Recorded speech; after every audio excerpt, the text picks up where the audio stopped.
But the question is, why? Why has something that has worked for over 100 years not work anymore?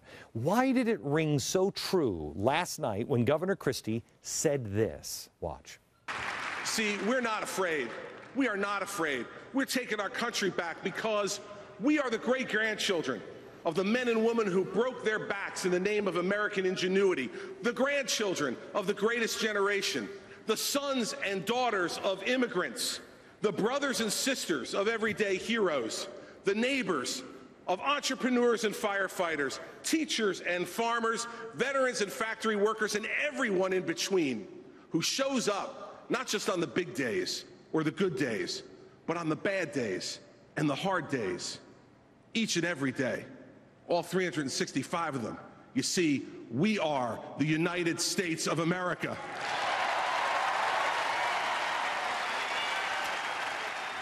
That's really who we are, gang. It felt true because it is. They've overplayed their hand. You see, you can only get away with the script not matching reality so many times before people start realizing that you're full of crap. Before, when the media and the GOP and the DNC were all together and we had no other way to gather information, we couldn't verify that they were full of crap. But now we can. And they're fear-mongering that somehow or another conservatives or people who believe in fiscal responsibility on either side, that believe in transparency on either side, that somehow or another we're going to be the death of America. What credibility does that have? It's coming from the people who have failed to solve a single thing on either side. In fact, both sides have made it worse. Right now, nearly 47 million people are receiving food stamps in our country. Unemployment is at 8.3. The number of unemployed Americans has risen since this president took office. Can we stop arguing and fix the problem? I don't care whose fault it is. This president said he didn't either. He said this would be a one-term proposition if his ideas didn't work in the first 4 years. Well, they haven't worked. And I don't care about Barack Obama. I really don't.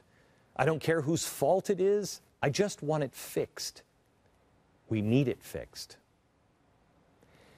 Americans have come a very long way in a very short period of time. We may have not understood exactly what we were up against or what our problems were 4, 5, 6, 8 years ago, but we do now. We've come a long way from the soaring speeches promising to lower the sea levels just 4 years ago. And in the wreckage, only pathetic attacks and fear-mongering remain. On both sides, last night, the GOP took a step to end all that.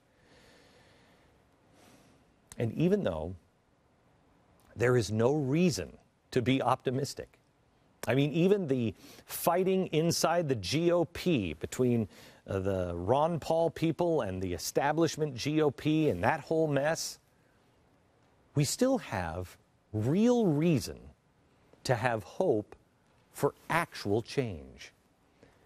The scare tactics have lost their meaning.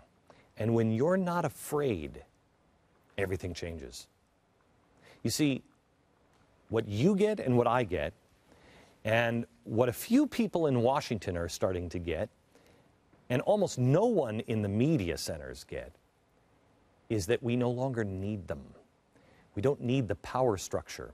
We don't need Washington to tell us how to live, the EPA tell us how to throw out a light bulb, the networks to tell us exactly how to think and who to vote for, and either party to tell us what's right and wrong. We no longer need them. We also know, most importantly, that it is we who have them surrounded. They work for us. They answer to us. Do you see what you've accomplished in about 5 years? We are no longer dependent on them. We're just to the point to pulling the plug entirely on them. It's this close, America.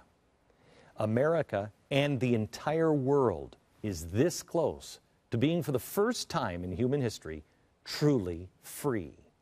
Because, thanks to technology, we don't need a mediator.